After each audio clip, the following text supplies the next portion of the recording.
You're kidding. You're a Kia Soul. Why are you revving your engine? I love not knowing anyone here. Honestly, like, it makes me happy. It makes me feel like I'm my own little, like, person in, like, this world. I don't know how to explain it, but it makes me, like, really, really happy just to be here by myself. With that being said, I do obviously want, like, friends and stuff while I'm here, just because, like, college is a place where you meet people. But with my situation, given that I'm only going for 2 years, because that's all I need to get my 4-year degree, I've already gone to 2 years of college. I need to go to my last 2 years of school, and then I move, and I move far. So I don't want to, like, form something like a best friendship, because, you know, like, I'm moving, and that's gonna be really hard for me. And if you guys can't tell already, I have attachment issues, and I'm gonna get into that right now, because tomorrow, when I don't have class, I'm going home actually to have my last dinner, the last supper, with my malls. If you guys have been here for a while, you know Molly. You know Malls. She's my best friend, and she actually started her own ASMR channel after being on mine. And if you guys have not been able to tell from the way I talk about her, that woman is my everything. And she leaves in about a day and a half in the middle of the morning, to start her college adventure.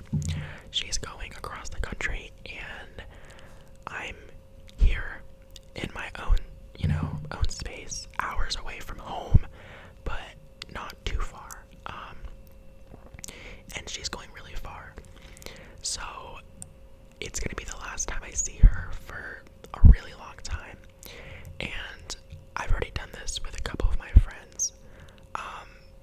But if you guys have not experienced this yet, I wish this experience on no one, but we all go through it. Leaving your friends behind and moving and watching everyone move on with their lives, no one prepares you for that. No one prepares you for the sadness that you have to face watching your best friend leave and move across the country. Even my friend, you guys know Caitlin, she was in a video. That woman is my, like, other half of me.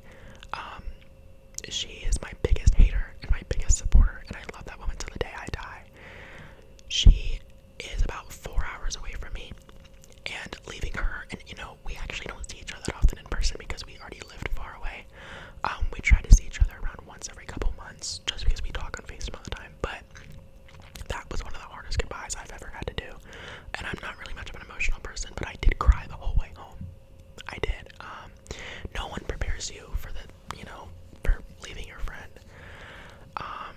Even the friends I left at home, like my coworkers and stuff, coworkers that are mean. Like, I have a coworker who is like an absolute, like, she is so rude, but I like her, like, we're friends.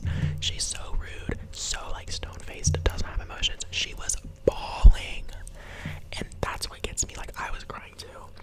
So saying bye to Molly is probably going to be the hardest thing I've ever had to do, and I haven't really even thought about it because I don't want to think about it. But I don't even want to think about it because I'm going to be an absolute disaster come tomorrow's dinner. And I can't even fathom the fact that I have to go on with my life without her, and she's going to be in another state and, like, all the way across the country. Oh my gosh, I'm about to get emotional just thinking about it, but I don't know if Molly actually sits and watches my videos, but I couldn't be more proud of her, and what she's doing with her life and her as a person. She has meant everything to me since, like, the minute we met in preschool, and we never had classes together over the course of our life. We didn't even really go to the same school for the longest time, but reconnecting with her and just being, together. She has been with me through everything, through the thick and the thin, through every era of my life. She has been with me. She knows me better than anyone else. She knows what's good for me, and I've never met another person who cares about my happiness so much and just always wants what's happy for me.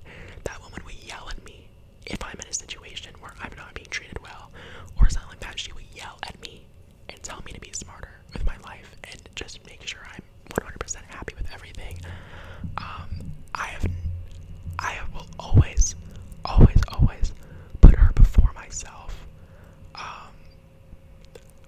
always. Like, and it's just gonna be so hard on me to say goodbye to that. You know, I'm about to cry thinking about it, but I'll stop being emotional for now. But I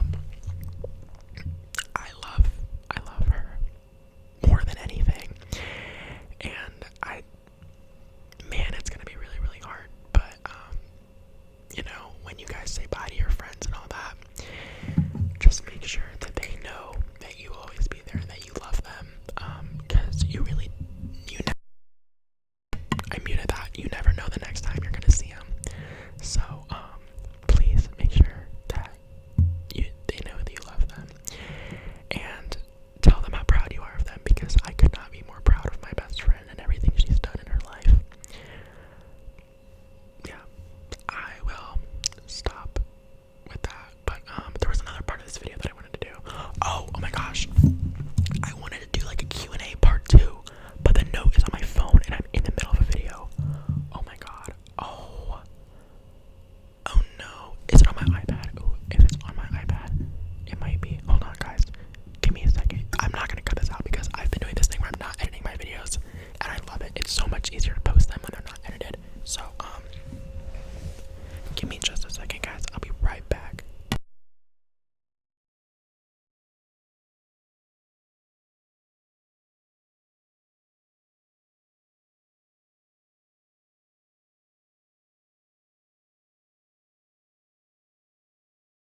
played so many sports growing up, and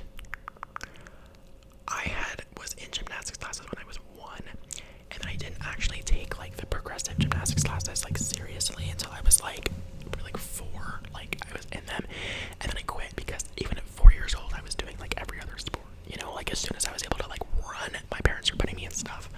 I started taking it like back up again when I was like 7, and that was when it was like really hard to like do everything all at once, because at that point I was doing like 12 sports, I kid you not. I was going to gymnastics like just when I could, like when I had free time, because my older sister was a gymnast, and I had to do everything she did. So when I was 7, she was about 9 years old. She made nationals, and competed. We went to, I want to say it was Savannah, Georgia.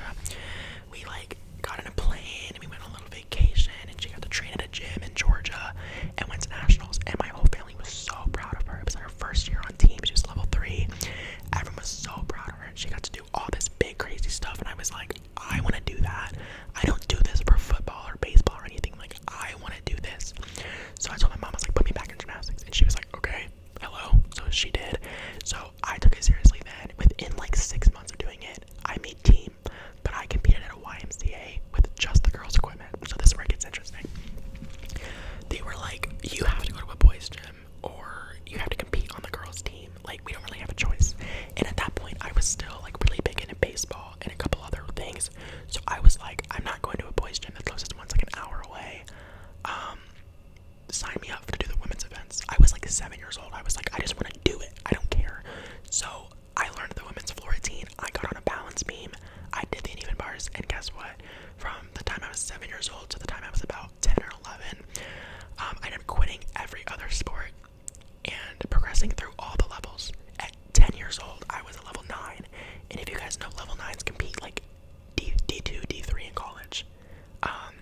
So at 10 years old, I was doing like some crazy stuff. I was, I always had really good form, and yeah, I ended up quitting everything else and focusing on gymnastics because they were like, you could be really, really good at this. Like, this could be like a really big future for you. So, then at that point, they were like, we can't coach you anymore. Like, we can't coach you. We don't have the equipment. You need to go to a boys' gym. This is where you're gonna have a future.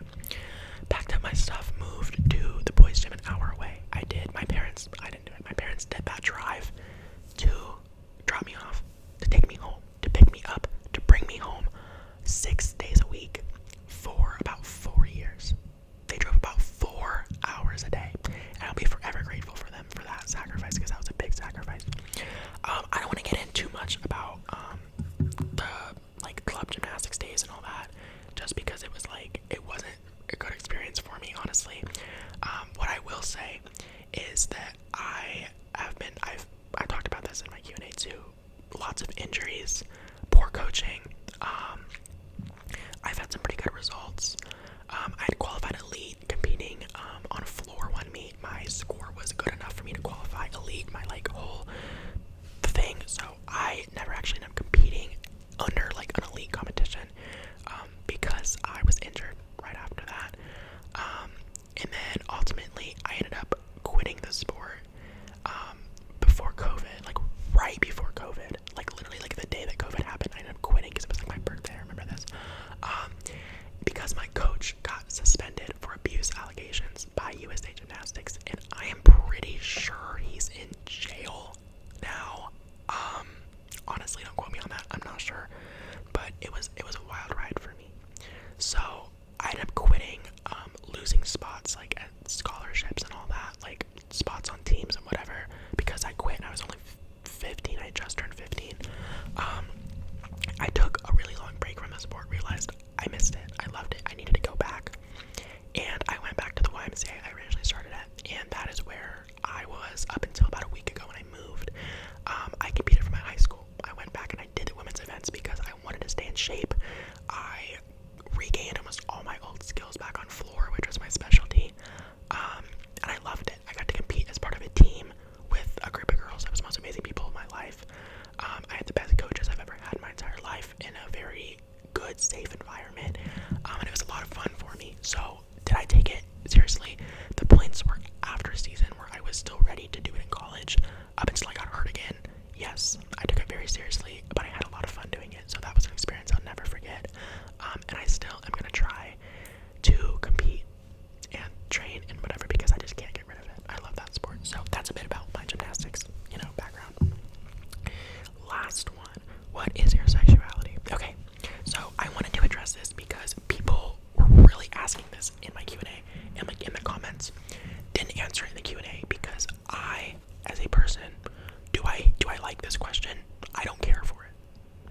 it's 50-50. Like, I understand people are like, don't, I don't owe anyone anything, so it's like, don't force people to say things they don't want to say.